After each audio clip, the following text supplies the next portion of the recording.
महिला ने सोचा कि उसने रेगिस्तान में एक पानी का स्रोत खोज लिया है, लेकिन उसे आश्चर्य के साथ पता चला कि जो उसने उठाया था वह एक चिपचिपा गाढ़ा तरल था।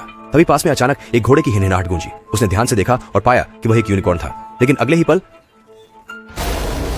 सौभाग्य से गेंडे की चेतावनी समय पर आई, नहीं तो महिला रेगिस्तानी कीड़े के जाल में फंस जाती। वह तरल पदार्थ वास्तव में रेगिस्तानी कीड़े द्वारा जानबूझकर छोड़ा गया एक चारा था, जिसे वह रेगिस्तान में शिकार करने के लिए इस्तेमाल करता था। फिर गेंडा महिला की ओर चला गया। जब उसने उसे छूने के लिए हाथ बढ़ाया तो गेंडा बिना देखे मुड़ गया, जैसे उसे कहीं ले जा रहा हो। महिला उसके पीछे पीछे चलती रही, लेकिन जैसे ही उन्होंने एक रेत के टीले को पार किया, यूनिकॉर्न रहस्यमय तरीके से गायब हो गया। उसी समय आगे एक रेतीला तूफान उठने लगा। दृढ़ निश्चय के साथ उसने खोज जारी रखी।